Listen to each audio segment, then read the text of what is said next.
stomach and you put your hands or on your head. Why do you do that?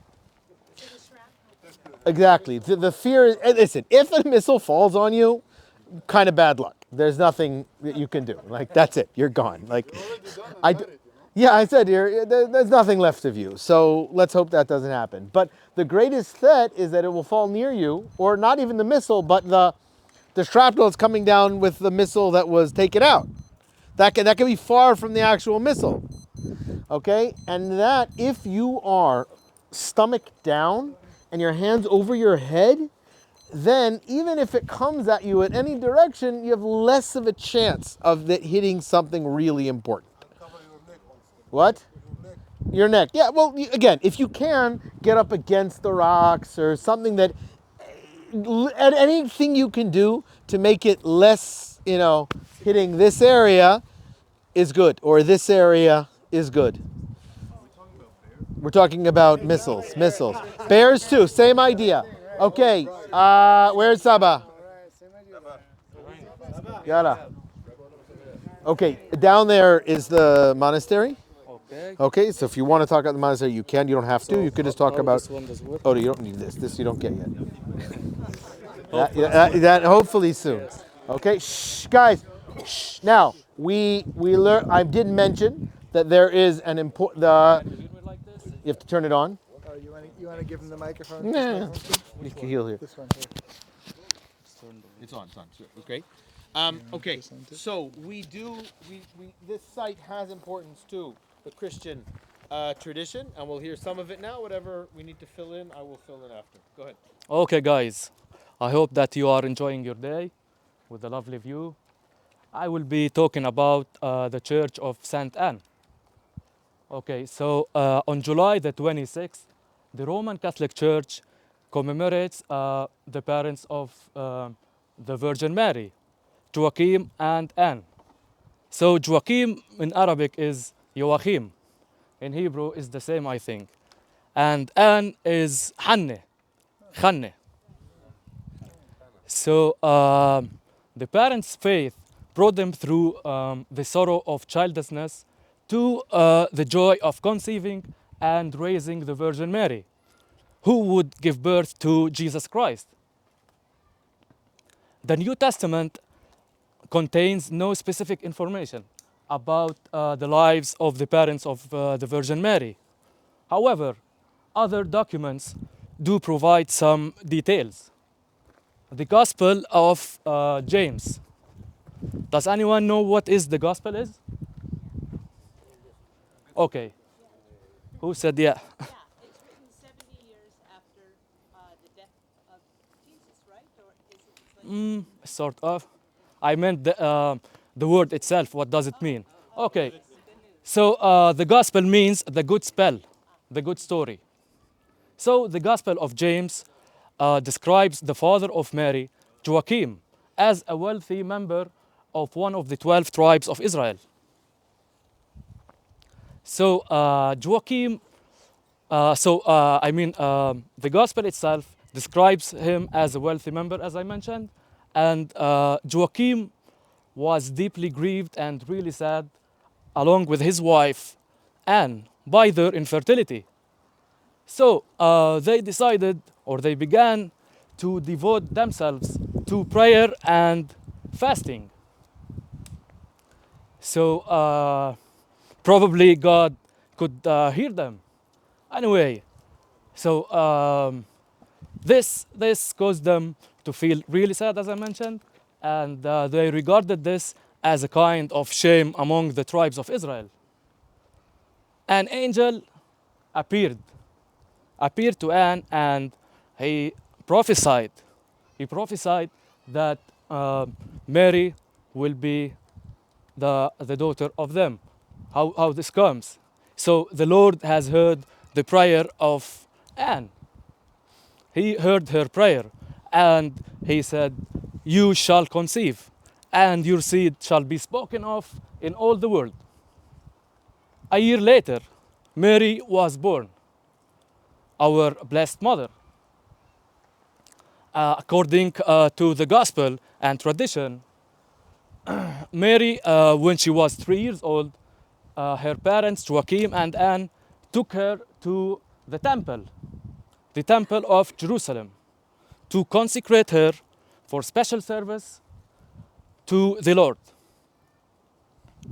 And according to this tradition, we call this celebration the presentation of the Virgin Mary. This tradition and this gospel tells that the original home of Saint Anne and Joachim probably or possibly was here in Sephori. And during the 12th century, the Crusaders had built a huge church of Saint Anne, possibly on the site of their home. And this is it.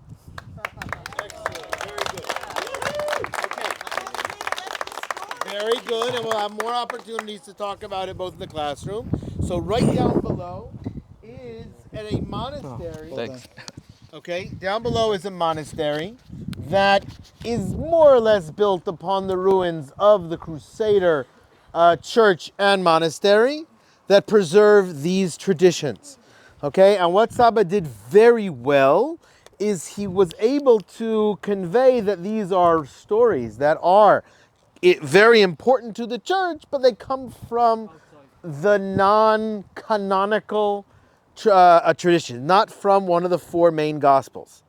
Okay, but it's still something that a Christian, mostly Catholic, but even Protestant, would be interested in hearing that story. The story was basically Eshet Manoach 2. It's a mixture of Eshet Manoach, Shmuel. It's built. The story itself, if you built upon the models of the patriarchs. It's built upon the models of other Jewish stories that existed in the Bible. So it didn't just come out of nowhere. But we'll talk about for another time. For our purposes in Tzipori, and Joachim were from Tzipori according to tradition. What about Jesus? Can I ask a question? Did they find the name Joachim No. here? No. What did they? No, there's no physical proof of any of these stories. What about Jesus, though? What was his relationship to Tzipori? Where did he grow up? He grew up in Nazareth, which is how far is it away from Tzipori? Okay, what's the main city? Nazareth or Tzipori? Tzipori. If he and his father are going to be, if they're carpenters and they need real carpenter work, where are they going to work? In Tzipori or in Nazareth?